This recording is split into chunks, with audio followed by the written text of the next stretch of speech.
Ukraine जे जंग मुतासिर इलाक़नि में रसद जी सामान जी खोट जे करे ड्रैगन फ्लाई कंपनी रसद जो सामान हेलीकॉप्टरनि जे बजाय ड्रोन में मोकिलण जो फ़ैसिलो करे छॾियो ऐं इन जो आगाज़ पिणु थी चुको आहे।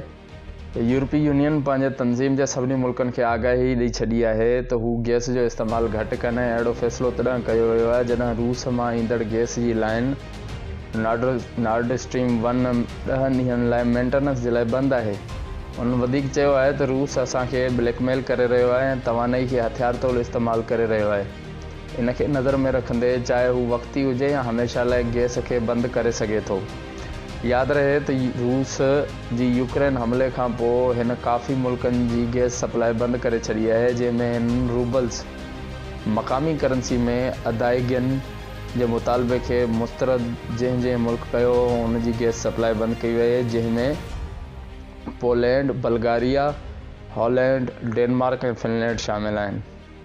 यूरोपियन कंट्रीज़ में गर्मी जे करे हालत बदतर थी चुकी आहे, जिते आम टेम्परेचर 25 खां 30 जे दरमियान हूंदो हो, अॼु उते 40.3 डिग्री रिकॉर्ड कयो वियो आहे ऐं सभ खां वधीक कल्ह 45.2 बल्गारिया में रिकॉर्ड कयो वियो हो। उन जे नतीजे में 3218 घरनि में बाहि लॻण जा वाक़िया पिणु थी चुका आहिनि ऐं 1700 खां वधीक माण्हू पंहिंजी ज़िंदगी जी जंग हाराए वेठा आहिनि।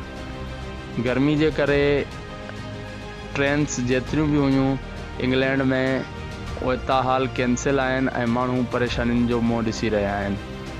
उनखां अलावा तक़रीबन 17 खां वधीक ॿेलनि में बाहि लॻण जूं पिणु रिपोर्ट्स आहिनि, जिते रेस्क्यू टीमूं पहुची बाहि विसाइण जो कमु करे रहियूं आहिनि।